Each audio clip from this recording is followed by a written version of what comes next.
Hey there everyone, it's Maria Young here, and I thank you guys so much for hanging out with me right here at my Orchid Adventures. And I'm hoping each and every one of you guys are growing well today. And as for me, I'm doing absolutely fantastic.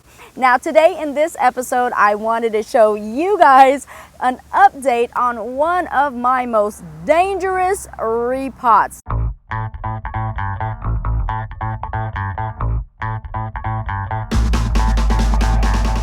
Okay guys, and here he is.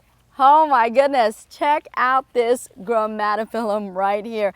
Incredible how large it has grown. Now mind you, it was pretty large already, but man, look, it seems like it has doubled in size incredibly. This was the most dangerous repotting video that I had ever done, and if you guys seen that video, you guys know exactly what I'm talking about, and if you didn't, you definitely can check it out so you guys will know exactly what I'm talking about as well. And just click on the info card right there, it'll take you right to that video. But guys, I gotta tell you, even though it was a dangerous situation for the simple fact that the actual orchid itself was so jam-packed into that container, it was so compacted within. I mean, I just really couldn't believe that I even got it out. I mean, you seen what I had to go through using a knife and a scissor and by any means necessary. I mean, I was elbow deep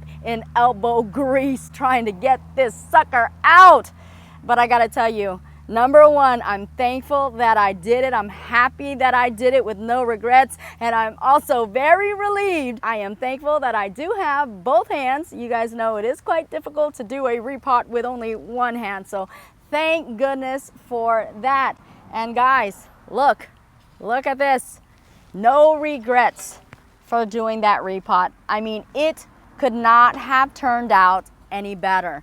Not only is this orchid so very healthy, so very huge, it actually looks like it doubled up in size, but it is also so handsomely displayed within this bird cage. I mean, wow, what a decorative and healthy display, and I am more than happy, more than satisfied, and if I had it to do all over again, yes indeed, I most certainly would. So let's go ahead and take a closer look, and I'll show you guys exactly what's happened within this 6-month period. And let's go ahead and get a top view of this just to show you the extent of the size of this orchid right here. I mean, what a tremendous, huge orchid this is. And if you guys remember, this is the one that I literally had to bend the wiring of this cage to be able to get this huge orchid in there.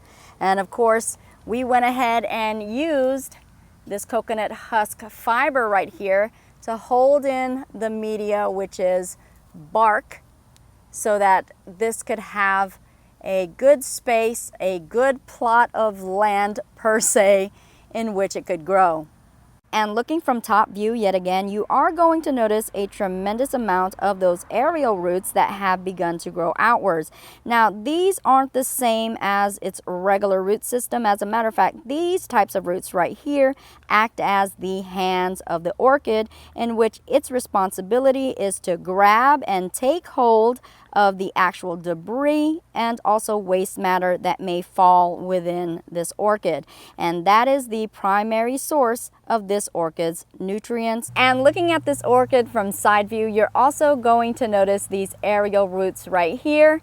But if we look down, you're going to see its regular root system. Now, this is the way it was when I actually situated it into this area. This right here could not hold enough media to actually cover all of its roots, but as you can see, it is a-okay, and if you actually take a look, its root system has begun to grow within the bark media. And as you can see from the other side, look at all of those roots that are just growing straight down into the media. So this has enjoyed the way it's living, and it has no problem with how its roots are growing. I gave this orchid prime real estate and a whole bunch of room to do its thing. And if we rustle up this coconut husk fiber liner right here, you are going to see those roots that are extending out all the way to the actual liner of the plant.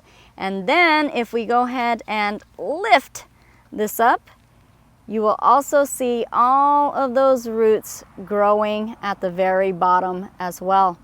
So yes, evidence that we have a very happy plant on our hands. And taking a look through here, we can find some new growths. This is a newer one right here.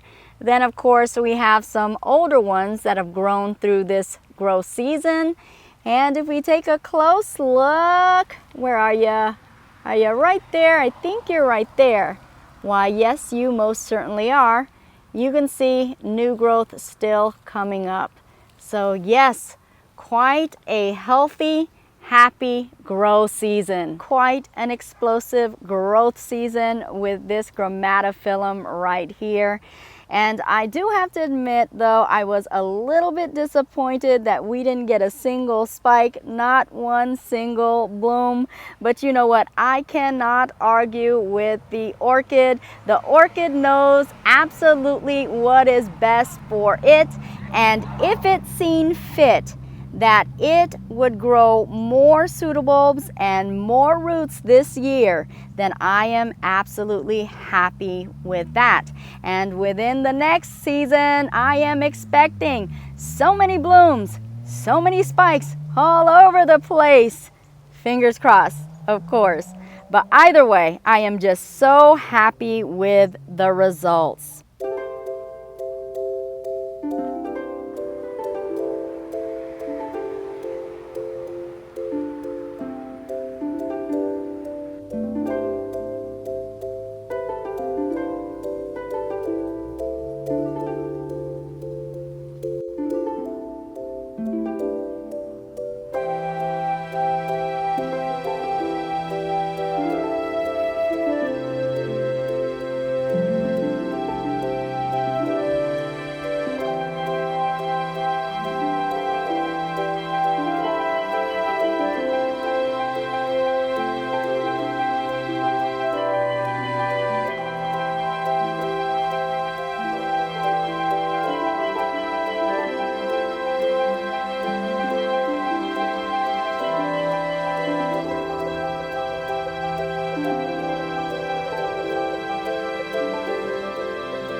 So happy that it has gotten its repot, even though we did put it in a bird cage, but it loves it. It absolutely loves it, and I love it too because it is so beautifully decorated within this cage. I mean, I couldn't have asked for more, and this is one of those successful projects that really makes my heart smile because every time I look at this, I become so jittery and so happy. Isn't this making you guys happy right now? It sure was well worth it. I mean, take a look, guys. Take a look at my green plant umbrella right here. Definitely worth the cause, guys. Thank you guys so much for tuning in to yet another episode of my orchid and also my plant adventures. And you guys let me know all about your little plant monsters that you're keeping. I do hope you guys liked this video, and if you did, please be sure to like, share, and also subscribe. It really does help my channel out. And if you have not yet already, make sure you go ahead and join me on my Instagram and also my Facebook adventures as well. And with that being said, you guys already know that I do truly love and appreciate each and every one of you guys all, and I will see you guys later on my next adventure. Bye-bye for now. Mwah.